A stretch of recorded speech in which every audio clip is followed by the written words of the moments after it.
Hello, नमस्कार, good evening मेरे प्यारे शेर शेरनियों। तो स्वागत है एक बार फिर से UP triple S C PET exam के परीक्षा के लिए सबसे मोस्ट इम्पॉर्टेंट साइंस के क्वेश्चन जिसमें हम पढ़ रहे हैं बायोलॉजी।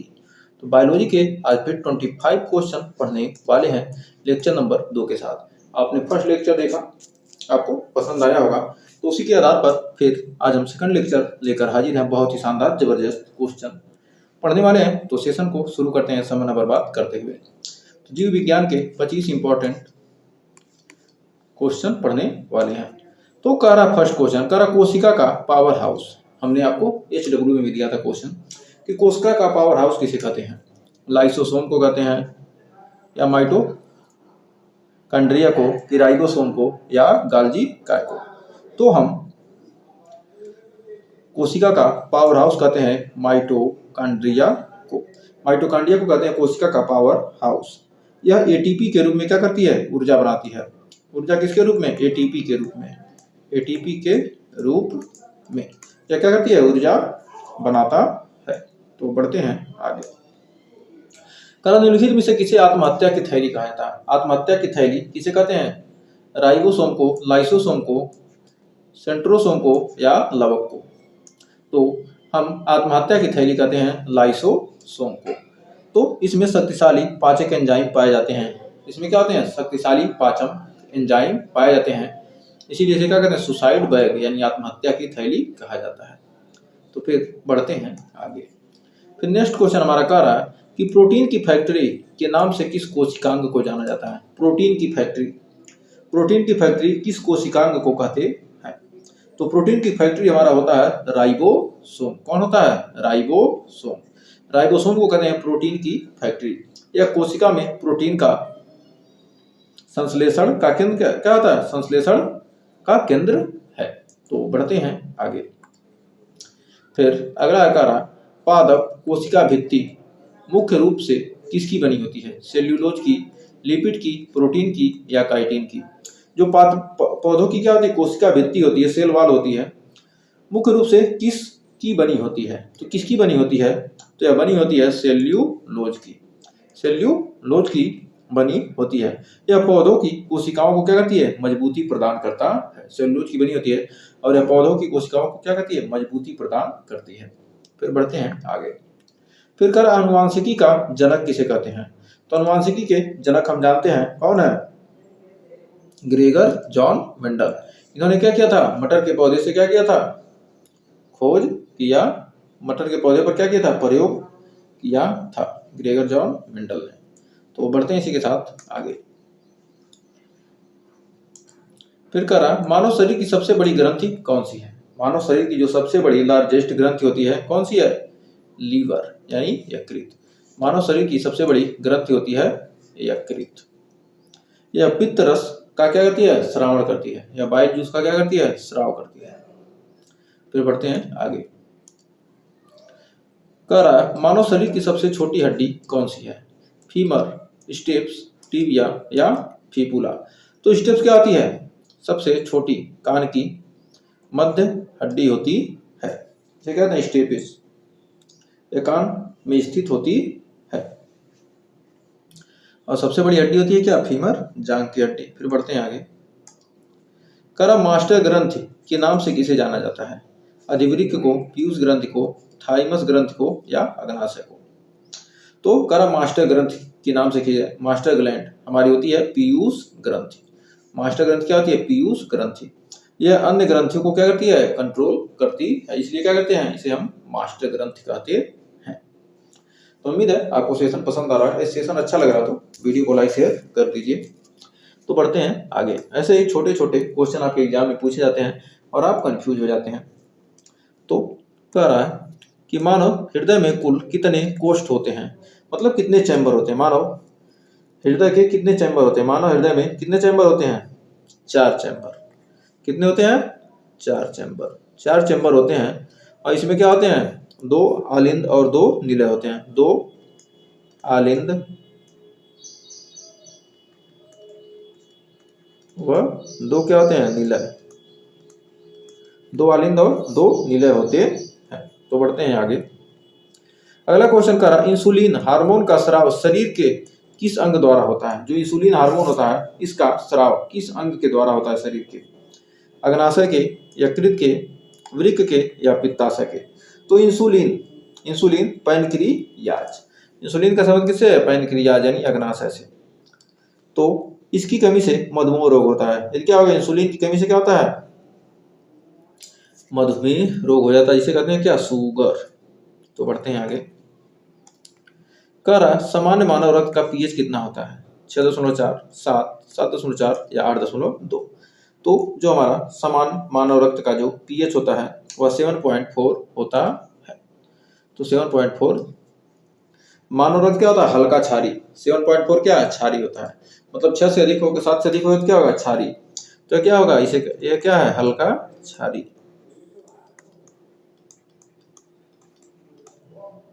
हल्का क्षारीय होता है। तो बढ़ते हैं इसी के साथ आगे। अगला क्वेश्चन कह रहा है सर्वदाता यूनिवर्सल डोनर रक्त समूह कौन सा है? O negative, A B positive, A positive या बी निगेटिव? तो ओ निगेटिव इसमें क्या होता है? कोई एंटीजन पाया नहीं जाता। इसमें क्या होता है? कोई एंटीजन नहीं पाया जाता, इसलिए क्या कर सकता है? सबको दे सकता है। ओ निगेटिव क्या कर सकता है? सबको दे सकता है। फिर बढ़ते हैं आगे। फिर अगला कह रहा सर्वग्राही यूनिवर्सल एक्सेप्टर रक्त समूह कौन सा है? मतलब सभी से क्या सकता है? किसी से भी रक्त ले सकता है। तो होता है A B positive. A B positive इसमें ए और बी दोनों एंटीजन पाए जाते हैं, इसलिए क्या होता है? यह सभी से क्या कर सकता है? रक्त ले सकता है, इसलिए इसे सर्वग्राही कहा गया है। लाल रक्त कणिकाएं यानी आरबीसीज रेड ब्लड सेल्स का औसत जीवन काल कितना होता है? जो लाल रक्त कोशिकाएं होती हैं इनका औसत जीवन काल कितना होता है? तो लाल रक्त कोशिकाओं का औसत जीवन काल कितना होता है? 100 कितना दिन? 20 दिन। 120 दिन होता है। और इनका निर्माण अस्थि मज्जा में होता है। इनका निर्माण क्या होता है? इनका निर्माण कहाँ होता है? अस्थि मज्जा में। अस्थि मज्जा में इनका निर्माण क्या होता है? अस्थि मज्जा में होता है। फिर बढ़ते हैं आगे। अगला क्वेश्चन, रक्त का थक्का जमाने में कौन सा विटामिन सहायक है? रक्त का जो थक्का जमाता है उसमें से कौन सा विटामिन सहायक होता है रक्त का थक्का जमाने में?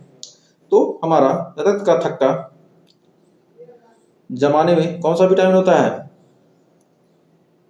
विटामिन के। विटामिन क्या करता है? रक्त का थक्का जमाने में मदद करता है। इसका रासायनिक नाम क्या है? फाइलोक्विनोन।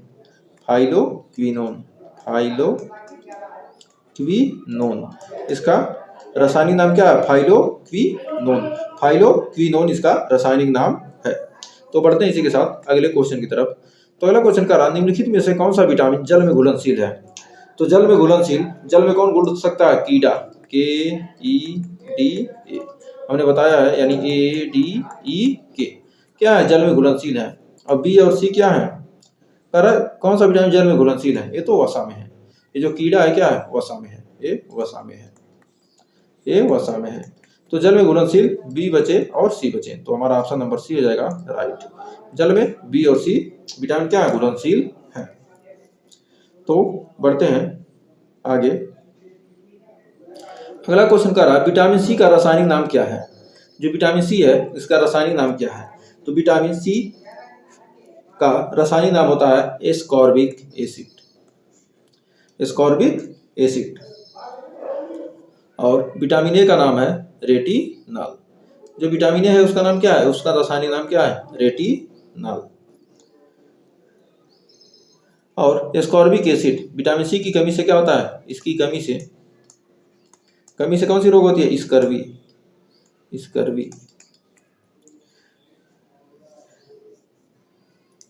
विटामिन सी की कमी से कौन सी रोग होती है? स्कर्वी रोग होता है। तो बढ़ते हैं आगे। रतौंधी किस विटामिन की कमी से होता है? तो रतौंधी रोग विटामिन ए की कमी से होता है। तो विटामिन ए की कमी से होने वाला रोग क्या है? रतौंधी। और इसका रासायनिक नाम क्या है? रेटिनॉल। तो विटामिन ए का हमने बताया है रेटिनॉल। तो बढ़ते हैं आगे। करा पौधों में जल एवं खनिजों का परिवहन किसके द्वारा होता है? जल एवं खनिज का परिवहन किसके द्वारा होता है? तो पौधों में जल और खनिज का परिवहन क्या होता है? तो यहां पर हो जाएगा क्या? जाइलम। क्या हो जाएगा हमारा? जाइलम। जल एवं खनिजों का परिवहन किसके द्वारा होता है? जाइलम। जाइलम जल और फ्लोएम भोजन का क्या करते हैं? परिवहन करते हैं। जाइलम जल का और फ्लोएम भोजन का क्या करते हैं? परिवहन करता है। तो यहाँ पर जाइलम और फ्लोएम दोनों होगा। खनिजों का परिवहन, जल एवं खनिजों का परिवहन किसके द्वारा होता है? तो जाइलम और फ्लोएम, यहाँ पर दोनों ऑप्शन होंगे। जाइलम जल का और फ्लोएम फल का भोजन का क्या करते हैं? परिवहन करते हैं। तो बढ़ते हैं आगे। इनमें से क्या होगा? कोई ऑप्शन नहीं सही होगा तो दोनों होंगे सही, ए बी। फिर बढ़ते हैं आगे। अगला क्वेश्चन कह रहा है प्रकाश संश्लेषण के दौरान कौन सी गैस उत्सर्जित होती है?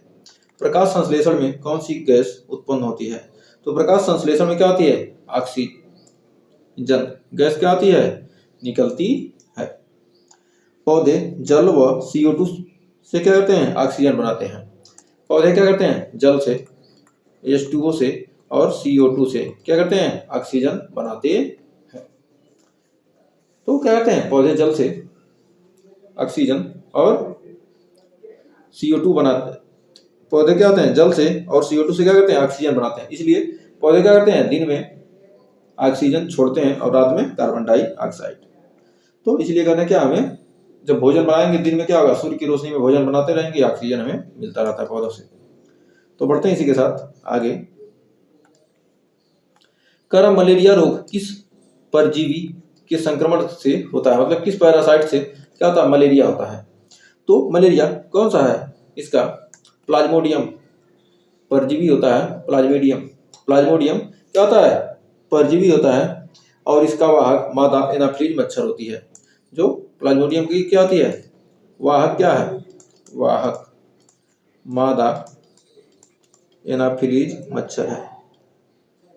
मादा एनाफिलीज एनाफिलीज मच्छर। तो इसका वाहक क्या है? मादा एनाफिलीज मच्छर है, प्लाज्मोडियम प्रोटोजोआ की परजीवी की। तो बढ़ते हैं इसी के साथ आगे। अगला क्वेश्चन कह रहा दूध से दही बनने की प्रक्रिया किस जीवाणु के कारण होती है? दूध से क्या हो गया? दही बन गया। तो ये किस जीवाणु के कारण बनता है? तो दूध से दही बनने की प्रक्रिया क्या होती है? Lactobacillus, lactobacillus, lactobacillus. दूध से दही बनने की प्रक्रिया किस जीवाणु के कारण होती है? तो लैक्टोबैसिलस जीवाणु के कारण। दूध में क्या करता है? लैक्टिक एसिड बनाता है। या दूध में क्या करता है? लैक्टिक एसिड बनाता है। तो बढ़ते हैं आगे। फिर कह रहा रेबीज के टीके में की खोज किसने की थी? रेबीज के टीके की खोज किसने की थी? और जो हमारा रेबीज है यह क्या? विषाणु जनित रोग है। यह कौन सा रोग है? विषाणु जनित, विषाणु जनित रोग है। और इसके टीके की खोज की थी लुई पाश्चर ने। लुई पाश्चर, यानी ऑप्शन नंबर बी हो जाएगा हमारा राइट। यानी हाइड्रोफोबिया, रेबीज मतलब पानी से डर लगना। रेबीज जिसको होता है उसको क्या होता है? पानी से डर लगता है। इसे कहते हैं हाइड्रोफोबिया। कि टीके की खोज किसने की थी? लुई पाश्चर ने। या क्या? विषाणु जनित रोग है। फिर बढ़ते हैं आगे। अगला क्वेश्चन कह रहा है कि प्रथम प्रतिजैविक पेनिसिलिन की खोज किसने की थी? जो प्रथम फर्स्ट एंटीबायोटिक है पेनिसिलिन की खोज किसने की थी? फर्स्ट एंटीबायोटिक की खोज किसने की थी? तो हमारा राइट आंसर हो जाएगा अलेक्जेंडर फ्लेमिंग ने। फर्स्ट एंटीबायोटिक की खोज अलेक्जेंडर फ्लेमिंग ने किया था।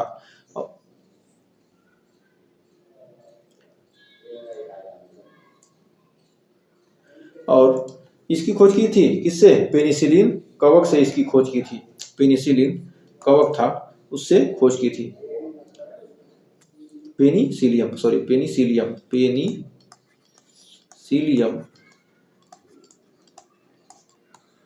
कवक से क्या की थी? इस एंटीबायोटिक की खोज की थी। तो उम्मीद है यहाँ तक आपको कोई डाउट नहीं होगा। तो एक और क्वेश्चन देखते हैं, बहुत ही शानदार। मानव शरीर का सामान्य तापमान कितना होता है? जो हमारा मानव शरीर है इसका सामान्य तापमान कितना होता है? या तो 37 डिग्री सेल्सियस होगा या 98.6 डिग्री फ़ारेनहाइट।